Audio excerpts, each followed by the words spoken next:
பேரரசர் திரு சு. ராஜராஜ சோழன் டிவி நேயர்களுக்கு இதயபூர்வமான முத்தமிழ் வணக்கம். இன்று அந்த கோயில் கட்டி முடித்தவுடனே பேரரசர் திரு ராஜராஜ சோழனுக்கு பிராமணர்கள் செய்த தொல்லைகளை நாம் காண்போம். நண்பர்களே, நான் ஒரு விஷயத்தை மீண்டும் சொல்கிறேன். நான் பிராமணர்களுக்கோ இல்லை பிராமணர்களுடைய தாய்பாஷையான சமஸ்கிருதத்துக்கோ நான் எதிரானவன் அல்ல. தமிழ்மொழிக்கு எதிரான பிராமணர்கள் எப்படி சூழ்ச்சி செய்தார்கள், ராஜராஜ சோழனை மன ரீதியாக எந்த அளவுக்கு அவர்கள் கஷ்டப்படுத்தினார்கள் என்பதைத்தான் நான் இதை தெளிவாக உங்களுக்கு வழிந்தோடும் கண்ணீருடன் இதை நான் சொல்கிறேன். இப்பொழுது நாம் வீடியோவுக்குள் செல்வோம். கோயிலை கட்டிவிட்டுத்தான் கருவறைக்குள் சிவன் கோயிலை வைத்தார் ராஜராஜ சோழன் என்று சிலர் சொல்கிறார்கள். அது தவறு. அதாவது சிவலிங்கத்தை வைத்துவிட்டுத்தான் சுற்றி கருவறைகளும் கோபுரங்களும் மற்ற இதர படிமானங்களும் கட்டப்பட்டன. ஏன் அப்படி செய்தார்? பொதுவாகவே அப்படி செய்வது யாரும் இல்லை. இது அகம வீதி வீரர்கள் என்று சொல்வார்கள். ஆனால் ராஜராஜ சோழன் கொண்டு வந்த சிவலிங்கம் நர்மதை நதிக்கரை ஓரத்திலிருந்து அவருடைய பட்டத்து யானைகள் மூலம் அந்த சிவலிங்க கல்லை அங்கிருந்து இங்கு கொண்டு வந்தார் என்பதை நாம் அறிவோம். சரி, அந்த சிவனின் சுற்றளவு 55 அடிகளாகவும் உயரம் 13 அடிகளாகவும். இதை கோயில் கட்டிவிட்டால் அந்த கதவை நுழைத்து கொண்டு 55 அடி சுற்றளவு உள்ள அந்த சிவலிங்கத்தை உள்ளே கொண்டு வருவது சிரமமாகும். அதனால்தான் அவர் என்ன செய்தார், முதலாக சிவலிங்கத்தை அங்கே பந்தனம் செய்துவிட்டு அதன் பின்புதான் இதர கருவறை கட்டி மற்ற வேலைகள் எல்லாம் ஆரம்பித்தார். இது அகம விதி மீறல் என்று சில பேர் சொல்லுகிறார்கள். தன் குலதெய்வமான சிதம்பரம் நடராஜர் கோயிலும் கிட்டத்தட்ட சிவனை ஆடித்தரமாக கொண்டவர்தான். அதனால் தன்னுடைய சிதம்பரம் நடராஜர் கோயிலை பின்பற்றித்தான் இங்கே கோயில் கட்டினார் என்றும், இந்த கோயில் அதாவது யாருமே குலதெய்வத்தை பொதுமக்கள் சாமி கும்பிட அனுமதிக்க மாட்டார்கள். குலதெய்வத்தை வேறு ஜாதியினர்கள், வேறு வர்ணத்தை சேர்ந்தவர்கள் கும்பிட அனுமதிக்க மாட்டார்கள். ஆனால் இவர் தஞ்சை பிரகதீஸ்வரர் கோயில் கட்டி முடித்த உடனே அதற்கு பெரிய அளவில் யாகம் செய்து அந்த கும்பாபிஷேகம் நடத்தி அதை பொதுமக்கள் வழிபட அனுமதி தந்தார். அது ஆகம விதி மீறல் என்றும் சொல்கிறார்கள். கோயிலின் மீது விமானம், அந்த விமானம்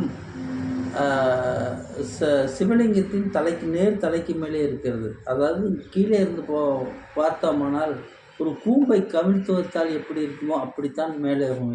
மேலே பார்த்தால் இருக்கும். நான் பல தடவை அதை பார்த்திருக்கிறேன். அந்த மேலே உள்ள கல் 80 டன் எடை உள்ள கற்கள் என்கிறார்கள். அதாவது சிவலிங்கத்தின் தலைக்கு மேல் 80 டன் இருக்கக்கூடாது. அதுவும் ஆகம விதிமீறல் என்று சொல்லுகிறார்கள்.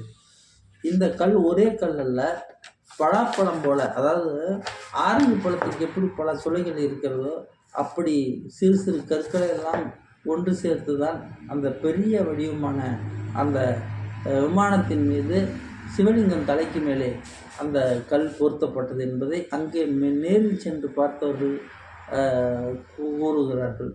நான் பல தடவை, அதாவது பல 100 தடவை சிதம்பரம் தஞ்சை பிரகதீஸ்வரர் கோயிலுக்கு நான் சென்றிருக்கிறேன். ஆனால் கருவறைக்கு சென்றிருக்கிறேன், மற்ற இடங்களை எல்லாம் பார்த்திருக்கிறேன். கோயிலின் விமானத்துக்கு மேலே ஏறக்கூடிய அனுமதி எனக்கு கிடைக்கவில்லை. அது அனுமதி கிடைத்தவர்கள் சொல்கிறார்கள், பார்த்தவர்கள் சொல்கிறார்கள், அது ஆரஞ்சு சிலையை போன்று, ஆரஞ்சு சுளைகளை போன்றே பல கற்கள் ஒன்றாக சேர்ந்து அது வடிவமைக்கப்பட்டது. அதனுடைய எடை 80 டன் என்கிறார்கள். அதை எப்படி அவர் மேலே கொண்டு சென்றார் என்பதுதான் இன்றைய விஞ்ஞான யுகத்தில் கூட 216 அடி உயரம் உயரத்திற்கு அதை எப்படி அவர் கொண்டு சென்றார், அந்த கல்லை, அதுவும் கருங்கல்லை அதை எப்படி வடிவமைத்தார் என்றுதான் இன்றைய விஞ்ஞான பொறியாளர்களை சற்று அதிர்ச்சியுடன் ஆச்சரியப்பட்டுத்தான் போகிறார்கள். அது முதன் முதலாக இது இந்த சிவலிங்கத்தை வைத்துவிட்டு அதன் பின்னே மண் மேடைகள் அமைத்து யானைகளை கொண்டு கற்களை கொண்டு முதலில் மேலே போய் அந்த பெரிய கல்லை கோபுரத்தின் மேலே வைத்தார்கள் என்றும் சொல்கிறார்கள். அப்படித்தான் செய்திருக்க முடியும், வேறு வழி இல்லை. சரி, மொத்தத்தில் இந்த பெரிய கோயில் கட்டப்பட்ட இடம் காடுகள் சூழ்ந்த இடம், மலர்கள் சூழ்ந்த இடம், கொலைகள் நடக்கக்கூடிய இடம், மதுபானம் உற்பத்தி செய்யக்கூடிய இடம், சிறு குட்டைகள் இருந்த இடம், அங்கு பொதுமக்கள் கை கால் கழுவுறதுக்கு ஏற்ற இடம். இந்த தஞ்சை பெரிய கோயில் கட்ட அந்த இடத்திலே வாஸ்து சாஸ்திரம் பார்க்காமல் தமிழ் முறைப்படி அவர் அந்த கோயிலை கட்டியது ஆகம விதி மீறல் என்று சில பிராமணர்கள் சொல்கிறார்கள். எங்கும் தமிழ், எதிலும் தமிழ் என்ற சூட்சுமத்தை மன்னர் பேரரசர் ராஜராஜ சோழன் கடைபிடித்தது பிராமணர்களுக்கு கொஞ்சம் கூட ஒத்துப்போகவே இல்லை.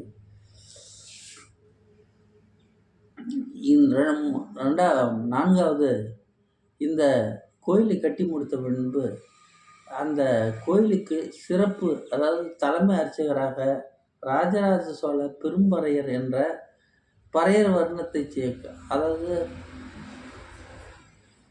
சத்திரியர், சூத்திரர், அந்த வைஷ்ணவர் சூத்திரர்களை அவர்களை தலைமை பூசாரியாக போட்டது கூட பிராமணர்களுக்கு பிடிக்கவில்லை. அதனாலும் இந்த கோயிலுக்கு ஆகம விதி சரியில்லை என்றும் சொன்னார்கள். அதாவது அந்த சிவலிங்கம் அருகில் சில சிலைகள் உள்ளது. அந்த சிலைகள் பெண் சிலைகள். அந்த பெண் சிலைகளுக்கு அரசு படை தளபதிகள் தங்கத்தால் ஆன தாலி கட்டி விடுவது. போரில் வெற்றி பெற்ற உடனே தங்கத்தால் ஆன தாலி கொடி அந்த சிலைகளை கட்டுவது அப்பொழுது மரபாக இருந்தது. அதையும் இந்த ஆகம விதி மீறு என்று பிராமணர்கள் சொல்கிறார்கள்.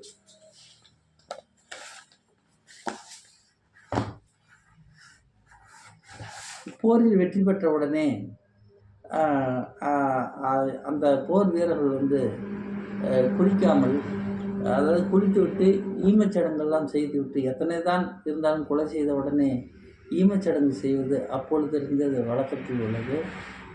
குளிப்பதும் ஈமச்சடங்கு செய்வதும் கருங்காரியம் செய்வதும் அப்போது வழக்கத்தில் உள்ளது. யாராக இருந்தாலும் அவர் எந்த வர்ணத்தை சேர்ந்தாலும் எந்த நாட்டை சேர்ந்தவராக இருந்தாலும் கொலை தான், மனித உயிர் இழப்பு தான்.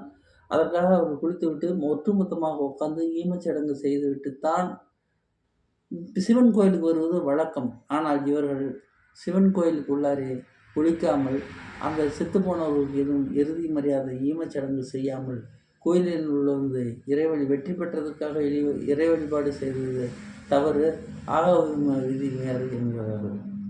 பின் அதாவது உலகிலேயே முதலாக சிவன் கோயிலுக்கு, சிவன் இருக்கின்ற கருவறைக்கு பெண்கள் அனுமதிப்பதில்லை. ஆனால் கருவறை, அதாவது ஈசனை தொடும் தூரத்தில், அந்த சிவலிங்கத்தை தொடும் தூரத்தில் சுமார் 4 அடி தூரத்தில் பெண்கள் வரலாம். அதாவது மாத விளக்கு ஆன பெண்கள் கூட வரலாம் என்று சட்டம் போட்டார். இதுவும் ஆகம விதி மீறல் என்றுதான் பிராமணர்கள் கூச்சலிட்டார்கள். தமிழ் நீச பாசை. சிவன் கோயிலில் தமிழ் பாசை ஒழிக்கக்கூடாது என்று பிராமணர்கள் கங்கணம் கட்டினார்கள். அதுவெல்லாம் பொடி பொடியாக்கி தமிழனின் மனத்தில் புனிதராக வாழ வேண்டும் என்று உலகத்துக்கு கற்றுக் கொடுத்தவர் பேரரசர் ராஜராஜ சோழன். மொத்தத்தில் அவருக்கு இந்த பிராமணர்களால் இந்த கோயில் கட்டிய விதத்தில் பெரிய தலைவலிதான் ஏற்பட்டது. அதற்கு மூல காரணம் இவர் தமிழ் மேல் உள்ள பற்றினால் அவருடைய உடன்பிறந்த சகோதரை ஆதித்த கரிகாலனை 4 பிராமணர்கள் வெட்டி கொண்டார்கள். ஏன் வெட்டி கொண்டார்கள்? பிராமணர்கள் கொலை செய்தால் அவர்களுக்கு எந்த தண்டனையும் தரக்கூடாது என்று அவர்களாகவே மனுநீதி என்ற ஒரு நூலை, அதாவது சொல்வடிவத்தை ஏற்படுத்தி கொண்டார்கள். இந்தியாவெங்கும் ஆண்ட அரசர்கள் அதையே பின்பற்றினார்கள். அதைத்தான் ராஜராஜ சோழனும் பின்பற்றினார். இப்பொழுது தெரிகிறதா அவர் தமிழ் மேல் எந்த அளவுக்கு பற்று கொண்டுள்ளார் என்பதற்கு இதுவே சாட்சி. கடைசியாக இந்த கோயிலில் கும்பாபிஷேகம் செய்யும்போது அவருடைய குரு நம்பியாண்டார் நம்பி அவர்கள் சமஸ்கிருதத்தில் தான் கும்பாபிஷேகம் செய்ய வேண்டும் என்றார். இல்லை இல்லை, என்னுடைய தாய்மொழி தமிழ், இந்த மண்ணில் வாழக்கூடிய மக்களுடைய தாய்மொழியும் தமிழ்.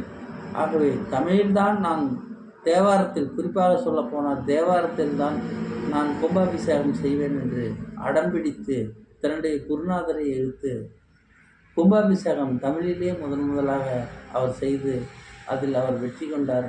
உலக, அதாவது தமிழ் மக்கள் இந்தியா மொத்தம் வணங்கக்கூடிய சிவன் கோயிலுக்கு அன்று முதல் தமிழிலே அர்ச்சனை செய்ய பலவித மக்கள் ஆரம்பித்தார்கள் என்பதை நீங்கள் எல்லாம் அறிவீர்கள். பொதுவாகவே ராஜராஜ சோழன் இந்த தமிழுக்கும், இந்த தமிழ் மக்களுக்கும், இந்த தமிழ் மண்ணுக்கும் செய்த சேவைகளை நாம் நினைத்து பார்ப்போம்.